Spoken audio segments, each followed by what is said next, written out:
Okay, in this last example, we are asked to find the limit of a sequence if it exists and assume n starts at 1. Okay, so if you remember your sequence and series, right, n values are basically just positive whole numbers, right? They're integers, right? So n would be 1, 2, 3, 4. So they're all basically your positive integers, right? They go on forever. And if you're asked to find the limit of this function, you are basically using the same properties, okay?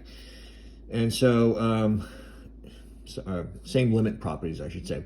All right, so if you take a look at this problem right here, if I want to find the limit of this particular sequence, if you remember how to simplify your factorials, right, ask yourself which one is the bigger value, right? This one's clearly the bigger value, and you can simplify it first, and then we'll take the limit.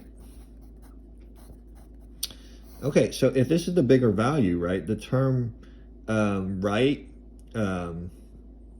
after this term is always 1 less. So 3n plus 1 minus 1 is just 3n. So you write 3n plus 1, and the next term would just be 3n, right? And then the term right after that, right, would just be 1 less than this. So that's 3n minus 1. And then, of course, you can keep going, right? But notice I see a 3n minus 1 over here. And I'm just going to stop. That will cancel out my factorials. And my a sub n, quite simply, is just 1 over, in fact, I'm just going to distribute here, 9n squared plus 3n. All right, so basically your a sub n that looked like all these factorial symbols condenses down to this. Now, if I want to take the limit of this as n goes to infinity of 1 over 9n squared, right, plus 3n, again, you could use the same exact properties, right?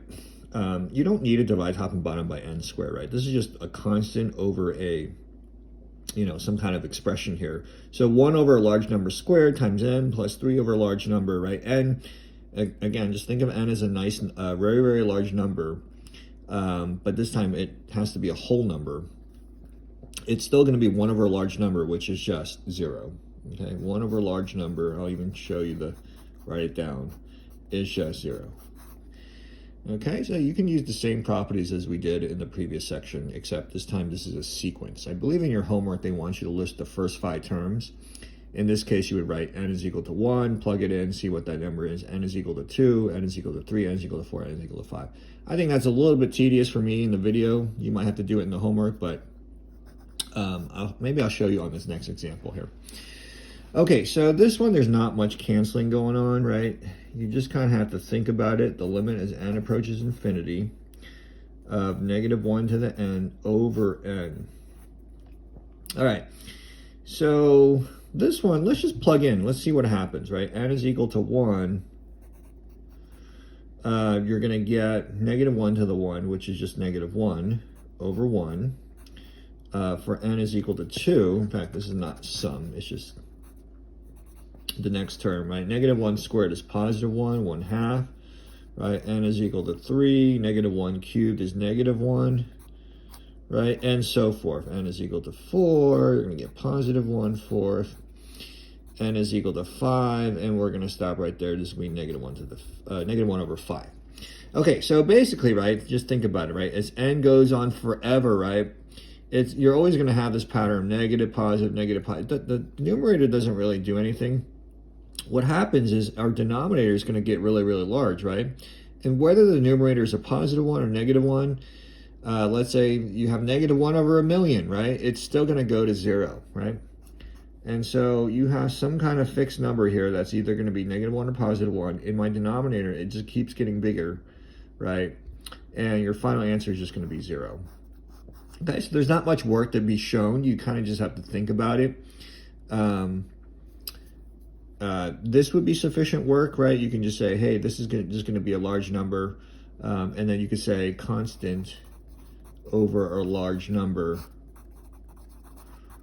is just going to be 0, okay? Right, this term is always going to be a constant numerator. Denominator is just going to be very, very large. All right, let's do second to last problem here. The limit as n approaches infinity of this Well, this guy right here is always going to get big. I have nothing that's going on in my denominator, right? This is just a constant term. And so if this number is always going to get big and nothing else has happened in the denominator, you know, if I have a very, very large number, subtract 5, 1 billion subtract 5 is still not going to change the value that it's a very, very large number, right? And this limit doesn't look like it's going to approach any specific number. In fact, right, this is just a linear function. So if you think about it, right, as n approaches infinity of this particular line, it's just going to be does not exist. Okay. You can graph this line 4n minus 5 over 3, right? But you'll see it does not approach a specific number. Doesn't approach a number. Okay, it has to be an actual number. All right, the last problem right here looks very, very, I guess, intimidating, but really all you need to do is just simplify this into a single rational function. Okay, this is going to kind of lead into next week's lesson 11.5, which is the very last section in your textbook that we'll cover for the remainder of the school year. Okay, all right, so simplify into a single rational function. Let's cancel out these n's right here. You're going to get 4 over n plus 4 times n plus 1 over 2. And let's add these two fractions. If you add these two, right, multiply by 2 over 2, you're going to get 2n plus 4n plus 4 all over 2. You can combine like terms, right? This is just 6n. And if you distribute, right, in fact, let me just show you the work here. Otherwise, I might get messed up myself. Distribute. You're going to get 24n plus 16 over 2n. Okay, don't try to cancel out these n's. You can't do that, okay? Because this is not a factor, right? This 6n plus 4 is part of this expression, so don't just cross off the n's. Why did you cancel the n's here? Because this n is written as a factor. Then I can cancel it out, okay? So again, your algebra skill is very, very important. Okay, so I'm asked to take the limit of this, the limit as n approaches infinity of this function. And on this particular problem, right, you can just say, hey, you know, divide top and bottom by n, right? You're going to just get 24 plus 16 over n.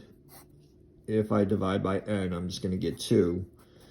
You're just going to get 24 over 2, which is just 12. Okay. And that's it.